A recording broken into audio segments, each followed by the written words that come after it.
2 Timóteo 1, nós vamos ler do 8 ao 11.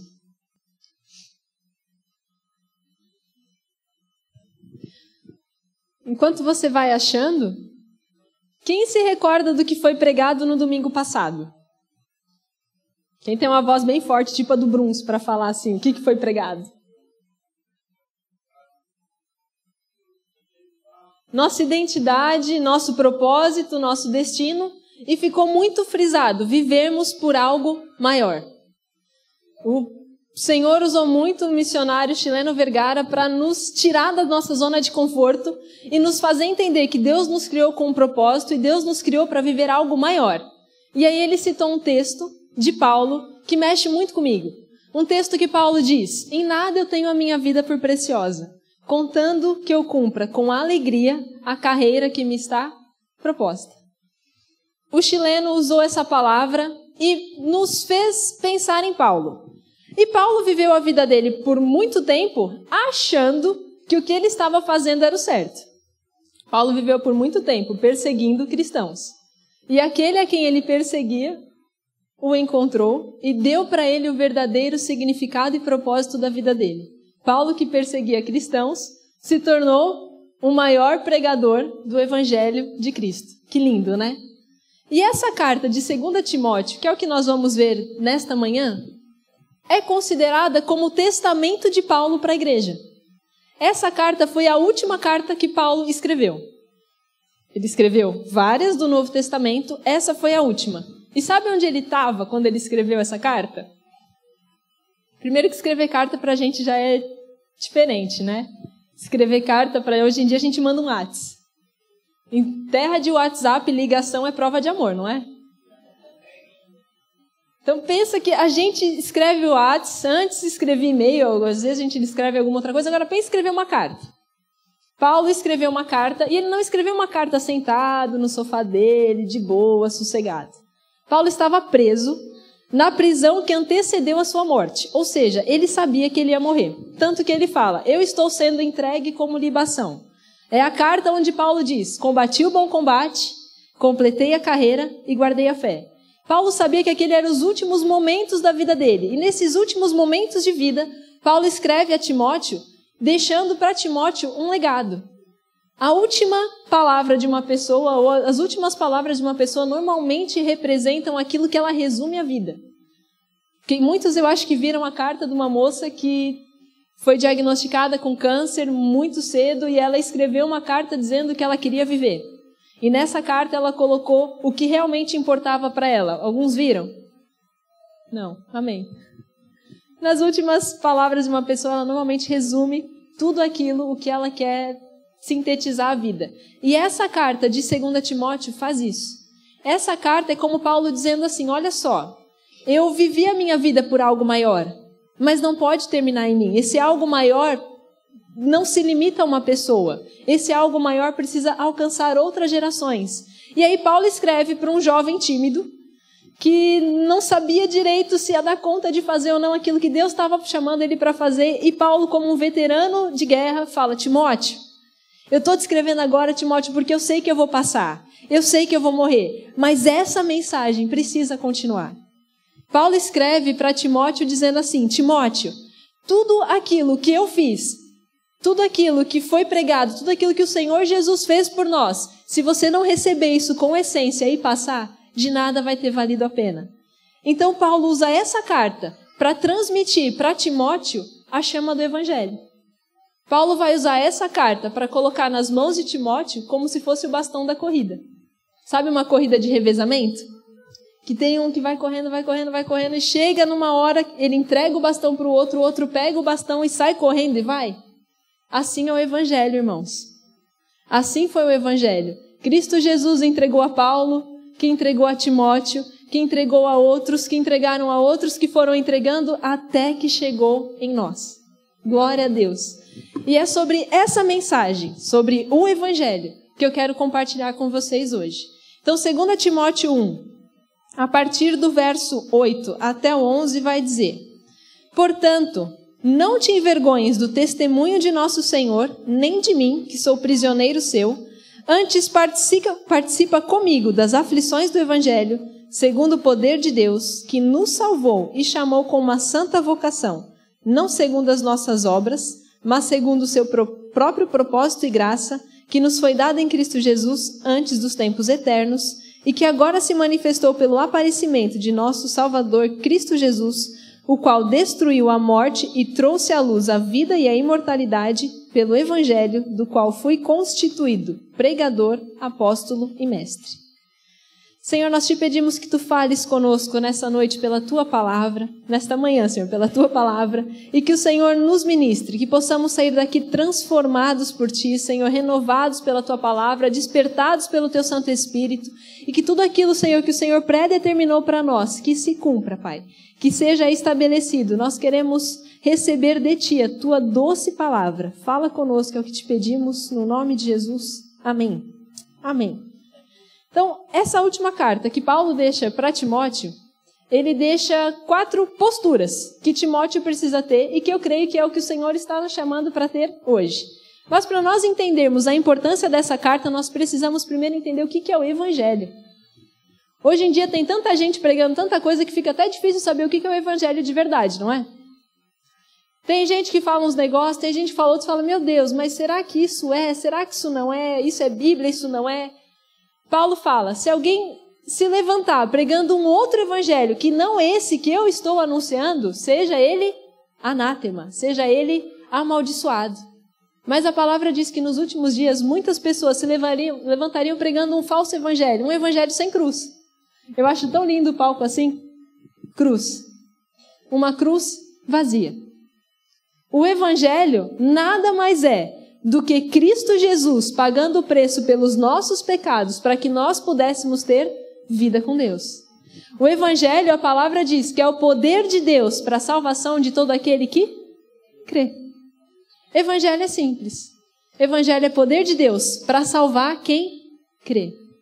Não é para salvar quem tem dinheiro, não é para salvar quem tem boas obras, não é para salvar quem é querido, não é para salvar quem é bonitão, tipo o Gui da Elaine, né, que veio aqui na frente, falou isso. Não, o Evangelho não é para salvar pessoas que se acham merecedoras da salvação. O Evangelho é para salvar aqueles que reconhecem que se não for Cristo Jesus, nós estaremos sempre em dívida com Deus.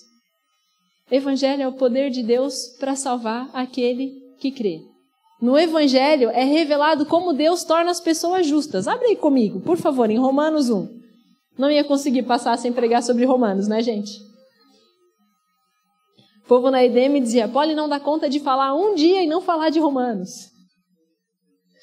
Romanos 1, verso 16.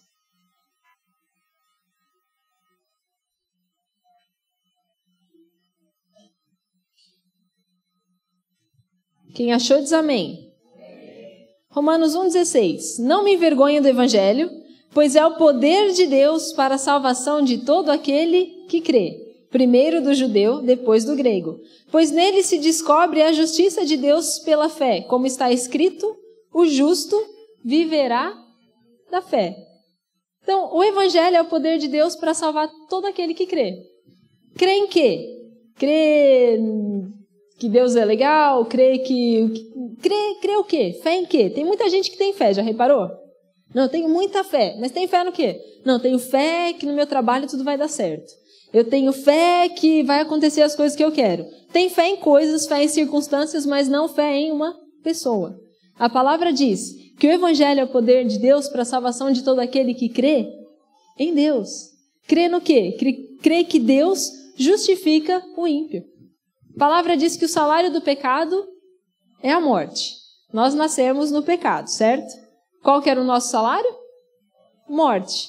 Como que nós poderíamos então estar bem com Deus? Se o salário do pecado era a morte, não tinha nada que nós pudéssemos fazer para alcançar de Deus salvação. Nada. Não tinha nada que a gente pudesse fazer. Não tinha o que fazer. O que Deus fez? Enviou Cristo Jesus. 2 Coríntios 5, 21. Cadê os alunos da IDM? Os formados. 2 Coríntios 5, 21. Aquele que não conheceu o pecado, Deus o fez pecado por nós, para que nele fôssemos feitos justiça de Deus. Coisa linda. A palavra diz, aquele que não conheceu o pecado, Jesus, Deus o fez pecado por nós. Cristo Jesus não somente levou nossos pecados, Cristo Jesus foi feito por Deus pecado em nosso lugar. Nós cantamos hoje, né? Tomou o meu lugar, a minha cruz levou. O Senhor se fez pecado em nosso lugar para quê? Para que nós pudéssemos ser feitos justiça de Deus, para que pudéssemos ser justificados em Cristo e somente Cristo. Então o evangelho que apresenta outra coisa que não isso, gente, não é evangelho. Um evangelho que apresenta que nós precisamos fazer coisas para alcançar salvação em Deus, isso não é evangelho. Um evangelho que apresenta uma vida fácil, que a gente não precisa fazer nada depois que foi salvo, também não é evangelho.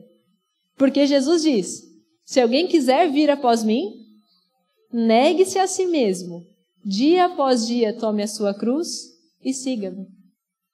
Evangelho é uma cruz vazia. Evangelho é Cristo Jesus se fazendo pecado em nosso lugar. Mas Evangelho também nos lembra que dia após dia nós precisamos morrer para nós mesmos, carregar a nossa cruz para seguirmos a Jesus. Você já teve a experiência de seguir alguém de carro? Nós tivemos uma experiência interessantíssima lá em Caruaru.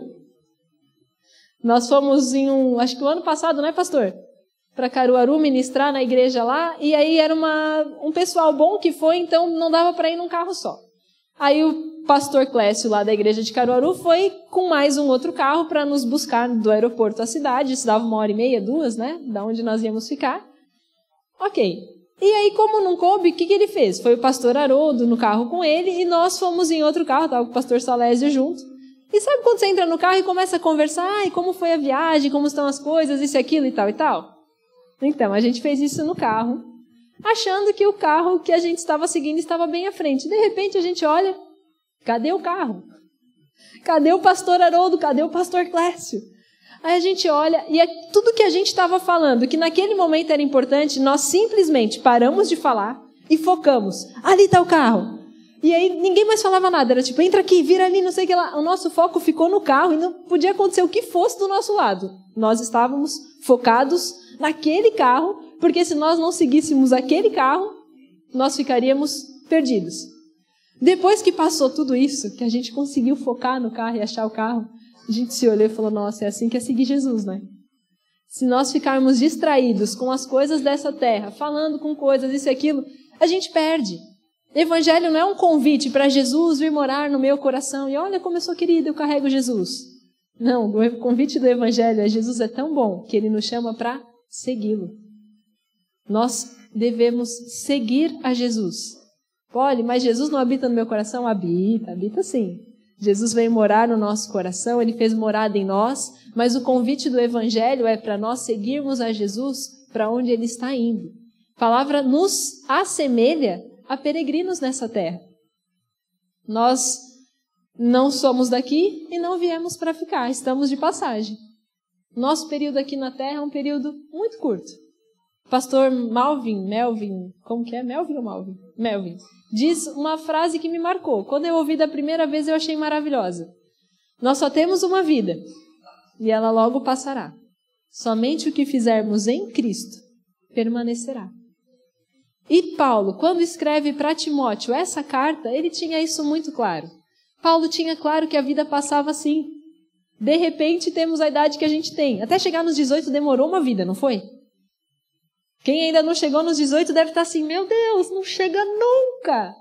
A gente que passou um pouquinho só dos 18, bem pouquinho, né, irmãos? Gente que passou já um pouquinho dos 18 fala, meu Deus, parece que foi ontem. A vida passa que é um sopro. Paulo, sabendo disso, sabendo da preciosidade do Evangelho, que é a única coisa que tem poder para salvar, é a única pregação que tem poder para salvar, é a pregação do Evangelho. Paulo desperta Timóteo e fala, Timóteo, você precisa receber essa tocha. Timóteo, você precisa ter posturas para que o Evangelho não se perca. Timóteo, você precisa perseverar. E são sobre essas 4 posturas em relação ao Evangelho que eu quero falar nessa manhã.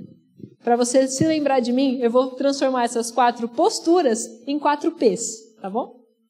Então, abra aí comigo, volte lá para 2 Timóteo. E leia agora comigo o verso 13 e o verso 14. Paulo diz a Timóteo: conserva o modelo das sãs palavras que de mim tens ouvido, na fé e no amor que há em Cristo Jesus. Guarda o bom depósito, mediante o Espírito Santo que habita em nós. Paulo fala para Timóteo: Timóteo, conserva, Timóteo, guarda isso que você tem ouvido, Timóteo, guarda o Evangelho. E a primeira postura que nós precisamos ter em relação ao Evangelho é o de preservar o Evangelho. Na minha família aconteceu uma tragédia. Pensa uma tragédia. Aconteceu. Melhor arroz doce do mundo, quem fazia era a minha avó. Não existe arroz doce melhor do que o dela. Ou não existia, né? E a avó fazia o arroz doce melhor da vida. Quando iam os netos, todo mundo lá, a avó fazia o arroz doce. Aniversário da Paulinha, o que ela perguntava que a Paulinha queria comer e a Paulinha respondia? Arroz doce, isso e aquilo e tal. E a minha avózinha foi morar com o Senhor. Deus a promoveu num instante. Não deu tempo de passar a receita do arroz doce. E com isso, uma tragédia na nossa família se estabeleceu. Não temos mais o arroz doce. Vocês conseguem mensurar a tragédia que foi? Vocês conseguem entender? Pensa na tua família, uma receita maravilhosa. Imagine viver sem ela. Gente, é uma tragédia. Se nós tivéssemos preservado a receita original do arroz doce da avó, estava tudo certo. O problema é que ela se foi. Paulo, sabendo que o Evangelho precisava ser pregado como ele era, ele fala para Timóteo: Timóteo, preserva o Evangelho. Timóteo, guarda o Evangelho. Timóteo, isso que você recebeu, isso você precisa guardar como baluarte da verdade. Não tem sido difícil nós preservarmos o Evangelho em nossos dias? Com tantas ideologias que têm se levantado, parece que dizer aquilo que Deus disse está errado, não é? Mas o Senhor nos diz: fica firme, pelo poder do Espírito Santo, preserva o Evangelho. Gente, o poder do Evangelho está na pureza do Evangelho. Um Evangelho contaminado não salva ninguém. Imagina uma garrafinha de água, você vai lá e compra, e nessa garrafinha de água ela vem escrita assim, 99% pura. 1% contaminado com a água do rio Itajaí. Você tomaria? Gente, mas é 1% só. 99% da água está boa, é 1% só contaminado. Não tomaria? Por quê? Porque 1% de contaminação contamina os 99%. Então não é 1% contaminado, é 100% contaminado. O Evangelho puro, o Evangelho verdadeiro, precisa ser o Evangelho que está revelado na palavra de Deus. O Evangelho puro, o Evangelho verdadeiro, é esse que Paulo deixa como um legado para Timóteo, para que Timóteo ensine a outros, que ensinem a outros. O Evangelho não pode ser adulterado, porque o Evangelho adulterado não tem poder para salvar. Então o Senhor nos chama a preservar o Evangelho. 1 Pedro, primeira postura, preservar, guardar, manter. A palavra diz que nós precisamos, no verso 14, guardar o bom depósito, mediante o Espírito Santo que habita em nós. Nós de nós mesmos não temos esse poder de preservar o Evangelho, de guardar o Evangelho, se não for pelo poder do Espírito Santo. Se não for contando com a graça do Senhor. Essa palavrinha, guardar, dá uma ideia de você colocar num lugar para que ninguém mexa, para que não sofra contaminações. E é essa a nossa postura. Olha, mas daí como é que eu faço então para saber o Evangelho verdadeiro? EDMA, matrículas abertas. Olha, como é que eu faço para saber o verdadeiro Evangelho? Medita na palavra. É a palavra do Senhor que revela esse Evangelho. Olha, mas daí eu não entendo direito a Bíblia. Então compra uma tradução mais recente, uma linguagem que não seja um ora pois. Eu lembro que quando eu ganhei minha primeira Bíblia, eu fui conversar com uma tia minha, missionária, muito chateada. Tia, eu não entendo a Bíblia. A palavra diz onde está pois tua jactância. Eu nem sei se eu tenho jactância. O que é a jactância, tia? Eu estava brava com ela. Ele fala, ora, pois eu não entendo. Ela, calma, Paulinha, você só precisa de uma versão um pouquinho mais original, não, mais atualizada. Vamos pegar uma outra Bíblia. Daí ela me deu uma tradução mais recente e perguntava, onde fica o seu orgulho? Se a salvação é totalmente pela fé. A jactância é o orgulho. Então não posso ter. Aí ficou mais fácil. Então, não deixe de ler a Bíblia porque você olha para ela e fala, eu não entendo o texto. Vai ali na videoteca no final do culto, compra uma tradução mais recente, baixa no app da Bíblia uma melhorzinha que você vai entender melhor, mas não fique sem ler a palavra, não consuma um evangelho adulterado. Vá para a fonte, vá para a raiz, vá para o original, vá para aquilo que Deus deixou revelado. O evangelho é o poder de Deus para a salvação de todo aquele que crê. Amém? Então, qual que é a nossa primeira postura? Preservar o evangelho. Eu gosto muito do verso 6 a 8 desse primeiro capítulo, que diz assim, por este motivo eu te exorto que despertes o dom de Deus que há em ti pela imposição das minhas mãos, porque Deus não nos deu um espírito de timidez, mas de poder, de amor e de moderação. Timóteo não precisava de algo novo. Timóteo precisava despertar aquilo que ele já tinha recebido. Às vezes nós achamos que para viver algo de Deus nós precisamos do novo de Deus. Irmãos, a palavra diz que tudo que nós precisamos para viver nessa vida, o Senhor já nos deu pelo pleno conhecimento de Cristo Jesus. Nós já temos em Cristo. O que nós precisamos fazer é despertar. Lembra da chama do primeiro amor? Polly, quando eu me converti, eu falava de Jesus para todo mundo. Quando eu me converti, o pastor falava, tem reunião de oração 2:30 da tarde, 1:30 eu já estava lá só para não chegar atrasado. Quando eu me converti, Polly, porque aquele primeiro amor, mas aí sempre vem um crente mais velho, que olha para o crente mais novinho na fé e diz, calma irmão, é o primeiro amor, vai passar. Gente, primeiro amor não pode passar nunca. A palavra do Senhor diz lá em Apocalipse, eis que tenho contra ti que deixaste o teu primeiro amor. Qual que é o conselho? Qual que é o mandamento que dá depois disso? Lembra-te de onde caíste, te arrepende e volta. O Senhor nos chama a andar sempre nesse primeiro amor, sempre reavivando o dom, sempre reavivando aquilo que Ele derramou em nós. Porque se nós não tivermos isso queimando, nós não preservaremos o Evangelho. Então nós precisamos do poder do Espírito Santo para guardar essa chama do Evangelho acesa até o final. Amém? Mas aí Paulo caminha um pouquinho mais com Timóteo e fala, Timóteo, além de preservar o Evangelho, você precisa ter mais uma postura. Capítulo 2, verso 1 diz, tu, pois, filho meu, fortifica-te na graça que há em Cristo Jesus. E o que de mim, através de muitas testemunhas ouviste, confia a homens fiéis, que sejam idôneos para também ensinarem a outros. Sofre, pois, comigo as aflições como um bom soldado de Cristo Jesus. Paulo convida Timóteo a uma segunda postura. Paulo convida Timóteo a agora padecer pelo Evangelho. Paulo convida Timóteo a sofrer as aflições como um bom soldado de Cristo. Um evangelho adulterado que tem sido pregado hoje é que se você passa por uma provação, se você passa por um momento de sofrimento, você não está vivendo na vontade de Deus. Um evangelho que tem sido pregado hoje é que se você passa por um momento difícil na sua vida, você deve estar em pecado, você deve estar fazendo alguma coisa errada, porque se você estivesse vivendo em fé, tudo seria perfeito nessa terra. Mas Jesus diz, no mundo tereis aflições, mas tende bom ânimo, eu venci o mundo. Essa é uma promessa que a gente não reivindica de manhã, né?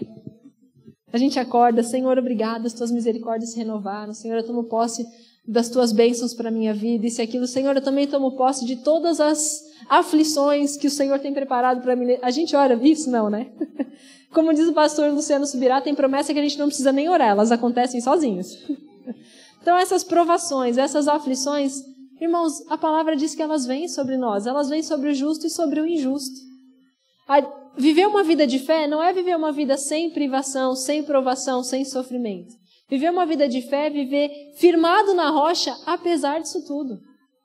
Viver uma vida de fé é viver uma firma que não se abala, ainda que a tempestade venha. Então esse evangelho que nos convida a viver uma vida sem o sofrer pelo evangelho não é evangelho. A palavra diz lá em 1 Timóteo, em Filipenses 1:29, que diz que nos foi dado não somente o privilégio de crer em Jesus, como também padecer por ele. Abre aí comigo. Filipenses 1:29. Ou se puder só pôr aqui no Data Show.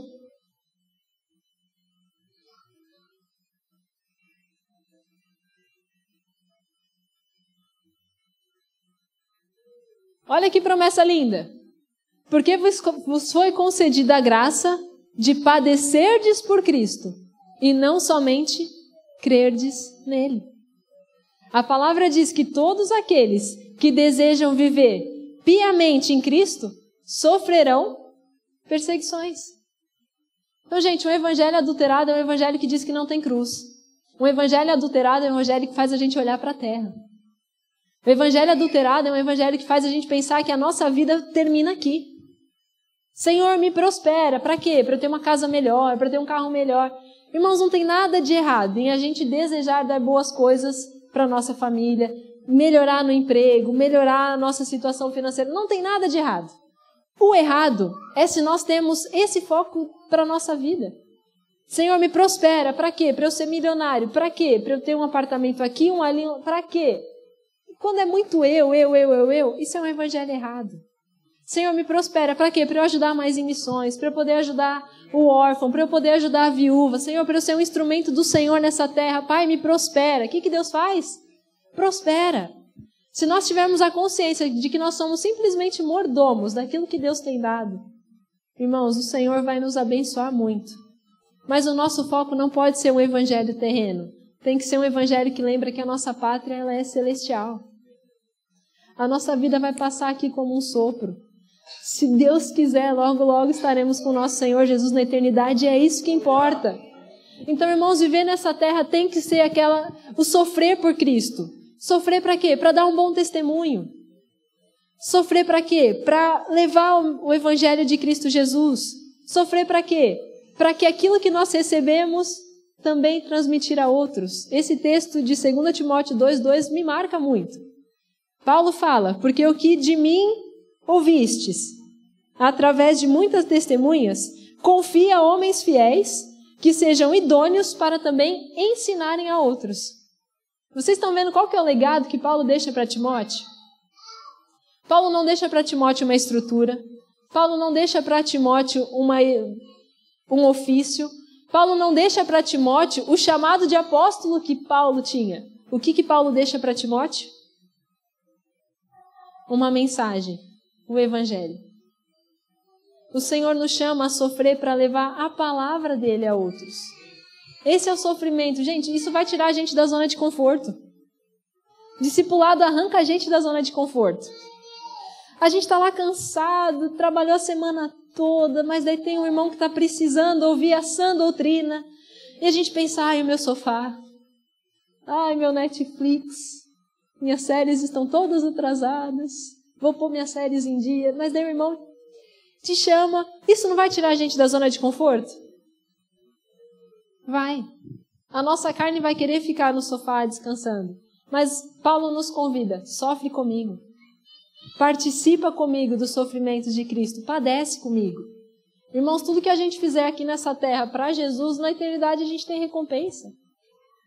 Eu acho linda essa carta. De 2 Timóteo, eu acho que de todas as cartas de Paulo, eu acho que 2 Timóteo é a que mais me inspira. Porque eu vejo uma pessoa que viveu pela fé e ainda está dizendo, vale a pena. A gente vê tanta gente machucada pelo evangelho e fala, não, e não é pelo evangelho verdadeiro, é por um evangelho falso. Fala, não quero saber mais de nada. Não. E Paulo, apesar de ter sido açoitado, apesar de ter sofrido naufrágio, apesar de ter sido abandonado por gente do ministério, como ele mesmo diz nessa carta, Paulo, apesar de ter sofrido por Cristo, ele fala, Timóteo, continua. Timóteo, vale a pena. É isso que o Senhor fala para nós, gente, vale a pena. Vale a pena viver por Cristo Jesus, vale a pena viver pelo Evangelho. Todo o resto vai ficar nessa terra, mas Cristo Jesus deu a vida dele para nos salvar e espera que nós venhamos a ser pessoas que levem dessa mensagem a outros. Então o Senhor nos chama a preservar o Evangelho, mas também a padecer pelo Evangelho. E ele fala, sofre comigo como um bom soldado de Cristo. Ele não fala como um soldado, ele fala como um bom soldado. O que um soldado faz? Protege a sua nação, luta em prol da sua nação. Um bom soldado é aquele que vai para a guerra sem amar a própria vida. Um bom soldado é aquele que vai para a guerra dizendo, se eu morrer, morri. Um bom soldado não é aquele que deixa o seu exército, os seus companheiros. A minha vida, eu. Um bom soldado é aquele que dá a vida pelos irmãos. Será que isso lembra o Evangelho para a gente? O Senhor nos chama a viver sendo bons soldados de Cristo. Nesse mesmo texto, ele fala para sermos como um atleta que se prepara. Atleta é focado demais. Bota a torta-glória na frente do atleta na hora que ele está se preparando para uma competição. Pensa num povo com domínio próprio. Não vou comer, a minha alimentação é focada, o meu tempo de treino é focado. Um atleta, ele é focado. O Senhor nos chama a sermos focados nessa terra. Não perder tempo com outras coisas. Não perder tempo com o que não importa. Focarmos. E o Senhor também usa aí, em 2 Timóteo 2, uma outra alusão. E fala que nós devemos sofrer como um agricultor. Você já ouviu falar de algum agricultor famoso? Você já viu algum agricultor assim ser conhecido que, meu, cara, olha... A agricultura é meio que no anonimato, não é? A pessoa vai lá, faz o trabalho, planta a semente, rega a semente e crê que Deus vai dar chuva, que Deus vai dar sol e que Deus vai fazer aquilo prosperar. O Senhor nos chama a viver dessa forma, gente. Nós levamos a boa mensagem, mas como um agricultor nós não temos o poder sobre essa mensagem. É Deus que vai operar. É o Espírito Santo que convence o homem do pecado, da justiça e do juízo. A nossa função é fazer, a nossa função é levar a semente, a nossa função é levar essa palavra de Cristo Jesus e crer que Jesus vai fazer. Precisamos descansar nessa verdade. Nós não vamos conseguir convencer ninguém do Evangelho. O que nós conseguimos é apresentar o Evangelho. Então o Senhor nos chama a também padecer pelo Evangelho. Mas não para aí. O legal de Paulo é que ele deixa um testamento pronto. Timóteo, você precisa preservar o Evangelho, você precisa padecer pelo Evangelho, mas você também precisa permanecer no Evangelho. Abre comigo no capítulo 3, por favor. Do 1 ao 5. Olha o que diz a palavra. E me diga depois se vivemos ou não os últimos dias. Sabe, porém, isto... Nos últimos dias sobrevirão tempos difíceis, pois os homens serão amantes de si mesmos, gananciosos, presunçosos, soberbos, blasfemos, desobedientes a pais e mães, ingratos, profanos, sem afeição natural, irreconciliáveis, caluniadores, sem domínios de si, cruéis, sem amor para com os bons, traidores, atrevidos, orgulhosos, mais amigos dos prazeres do mundo do que de Deus, tendo aparência de piedade, mas negando-lhe o poder. Afasta-te também destes. Vocês viram essa descrição dos últimos dias? Fecha com o que a gente tem vivido? Agora, olha o que Paulo fala para Timóteo. Vai para o 12. E, na verdade, todos os que desejam viver piedosamente em Cristo padecerão perseguições. Os homens, maus enganadores, porém, irão de mal a pior, enganando e sendo enganados.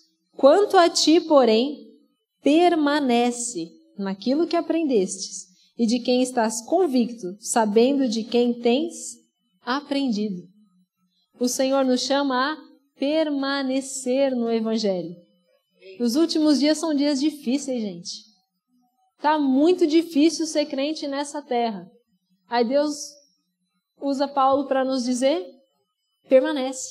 Tá difícil? Continua. Permanece na verdade do Evangelho, sabendo de quem você aprendeu. Ah, mas todo mundo faz errado. Lembra quando a gente era criança? Mãe, mas todo mundo vai para não sei, fazer não sei o que lá. O que a nossa mãe não dizia? Mas você não é todo mundo.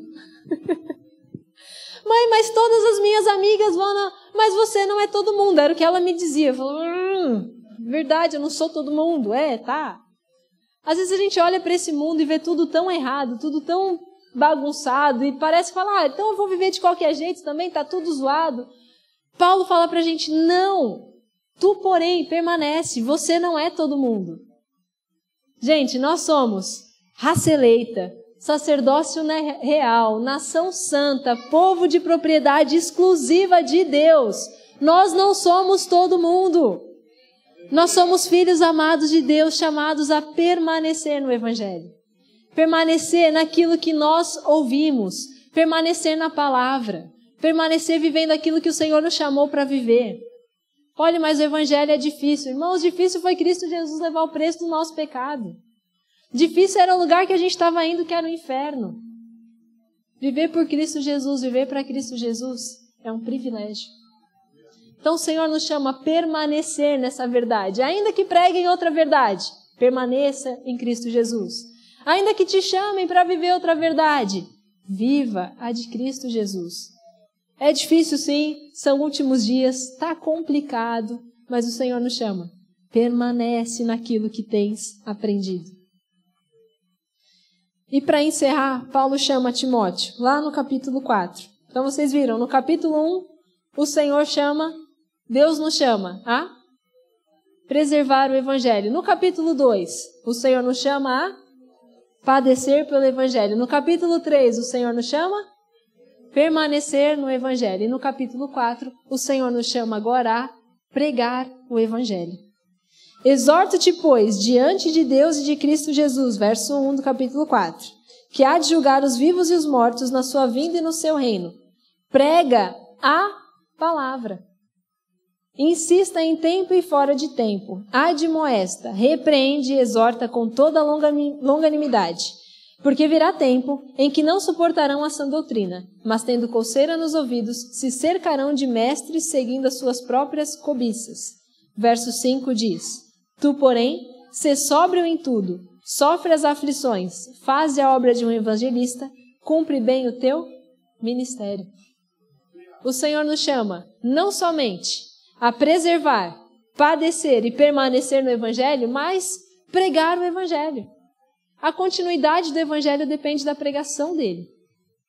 Olha, mas eu não sou boa assim, falar na frente, não é para mim. Irmãos, pregar o Evangelho não é lá na frente falar de Jesus. Vou te dizer que a parte mais fácil é vir na frente falar. A maior pregação é a nossa vida. A maior pregação é a nossa conduta. A maior pregação é nós sermos cristãos dentro da nossa família. Aqui a gente vem tudo arrumadinho, lindinho, cheirosinho. Tá tão bonito ver vocês aqui de cima, coisa linda. Mas a nossa maior pregação é dentro de casa. É no nosso trabalho, é onde o Senhor nos plantou. É ali que Ele nos chama para ser sal e luz. Pode ser que nós tenhamos um parente que diga, eu nunca vou pisar numa igreja. Se ele nunca vai pisar numa igreja, como que ele vai ouvir o Evangelho? Através de nós. Na simplicidade do dia a dia, no partir do pão, pregar a palavra. Não é pregar aquilo que a gente acha que deveria ser, não é pregar aquilo que a gente ouviu, é pregar a palavra. Pregar Cristo Jesus, pregar o verdadeiro Evangelho. Nos últimos dias diz a palavra que muita gente se levantar anunciando uma mensagem que não é a de Cristo. Prega a palavra. Eu gosto de um texto que diz, prega, quer escutem, quer não. Fale, mas eu falo e ninguém vai ouvir. Mas Deus não é injusto e essa mensagem precisa ser pregada para que as pessoas tenham a opção de escolher ou não por Cristo. Então a nossa função é pregar o Evangelho. Pregar como Ele é.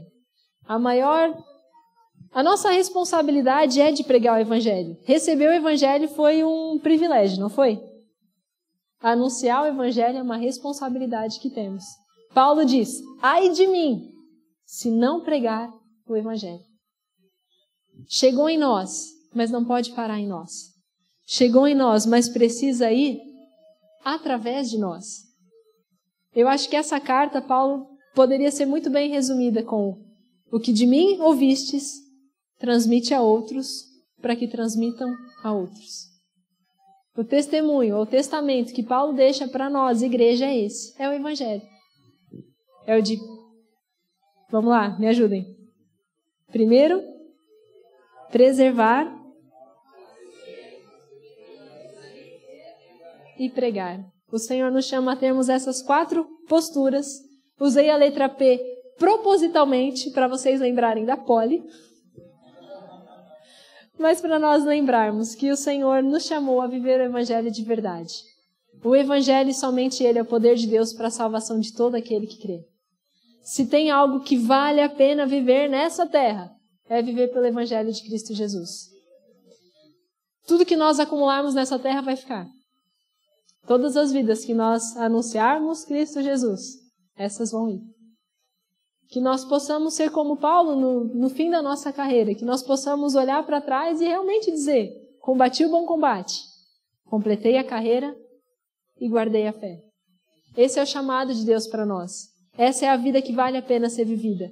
Uma vida que é vivida para Cristo Jesus. Amém? Deixa eu chamar o pastor para orar por nós. A Deus toda a honra e toda a glória.